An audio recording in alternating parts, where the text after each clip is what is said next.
Tate Taylor, 18 years old, Texas high school senior. He already owns the fastest 100-meter time in American high school history. He already took a record that used to belong to Noah Lyles. Then he lined up against college sprinters and grown professionals at Hayward Field. What happened next will decide who wears Team USA this August. Tate Taylor was born on September 26, 2007, in San Antonio, Texas. He attends John Marshall Harlan High School and is committed to run for Texas Tech once his high school career ends. His rise was not instant. As a freshman in 2023, he ran 10.59 seconds in the 100 meters, a respectable mark, but nothing that turned heads nationally. The following year, as a sophomore, he dropped to 10.28, finishing runner-up in the 100 meters at the Texas State Meet and runner-up in the 200 meters at the National High School Championships. That July, running for his club team, he won the 200 meters at the USATF National Junior Olympics in 20.66 seconds into a strong headwind. Then came his junior year. Something changed. The times kept dropping, and they did not stop. By his senior season, Taylor had stepped away from running for his high school team entirely. He trained and competed instead on the open professional circuit, racing against athletes years older and far more experienced than him. That decision is what set up everything that followed. On May 3, 2025, Taylor stepped onto the track at Mike A. Myers Stadium in Austin for the Texas UIL Class 6A State Championships. He was a junior, about to become a national headline. Taylor crossed the line in the 100 meters in 9.92 seconds with a legal wind reading. That time broke the national high school record of 9.93 seconds, a mark that had belonged to Florida sprinter Christian Miller, who had since turned professional.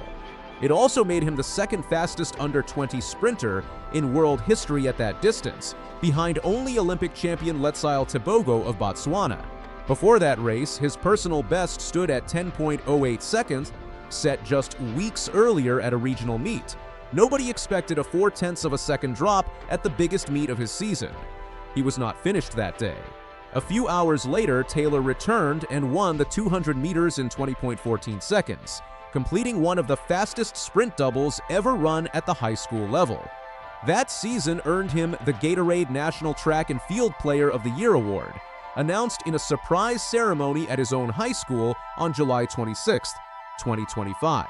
But the record that grabbed the entire sport's attention belonged to someone else first.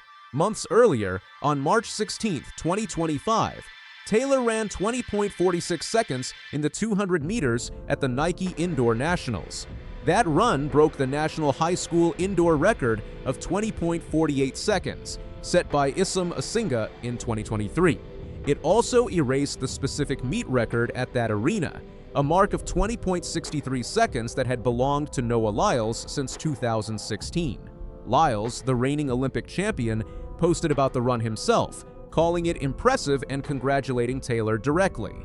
The outdoor record, the one that truly mattered, was still standing. Lyles had set that one himself, running 20.09 seconds at the 2016 United States Olympic Trials as a high school senior chasing his own Olympic dream. On April 18, 2026, Taylor lined up against Lyles directly at the Tom Jones Invitational in Gainesville, Florida. Lyles opened his outdoor season with a blistering 19.91. Max Thomas ran 19.98 for second.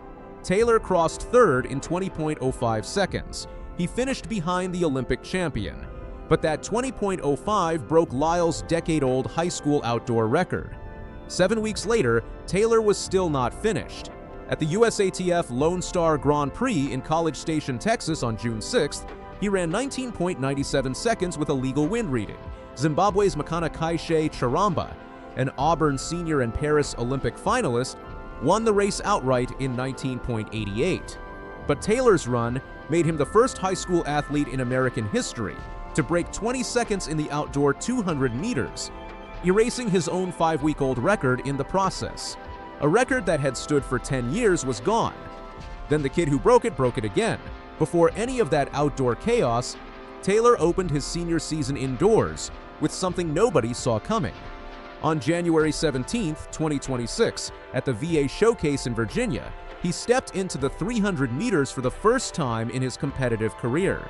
He ran 32.45 seconds, breaking the national high school indoor record of 32.64, a mark co-held by Brian Herron since 2018 and matched by Jaden Horton-Mims the year before.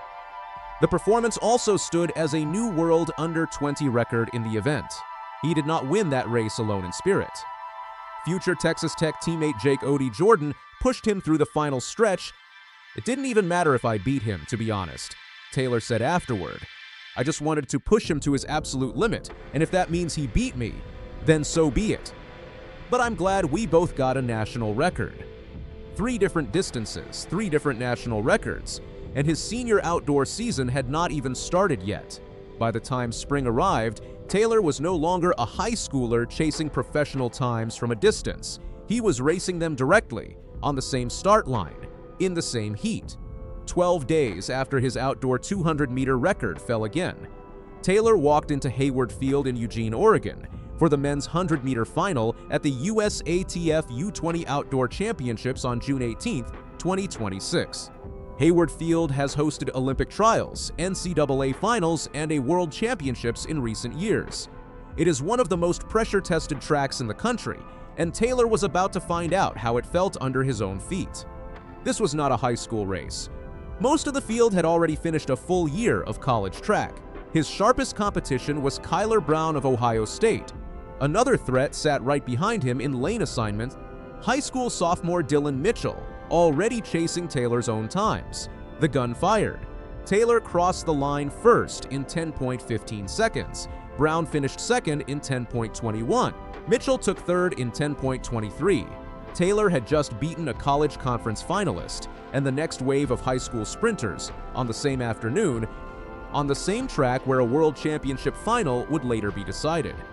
"I've wanted that Team USA kit for a long time, so to finally have it feels really good," Taylor said afterward. "I'm so excited to represent my country." The selection rules for the World U20 team allow up to 3 athletes per individual event, though the third-place finisher usually serves as an alternate rather than a guaranteed starter. In the sprints, the federation can carry as many as 6 athletes total to build out the relay pool. Taylor's win removed any doubt about which group he belongs to. That win was not just a medal, it was a ticket. Taylor's victory in Eugene locks in his place on the United States team for the World Athletics U20 Championships, set for the same Hayward Field track from August 5th through 9th, 2026. He now carries 4 separate national high school records into that meet. The competition at Hayward Field this August won't just feature college hopefuls. It will showcase the fastest teenagers on the planet.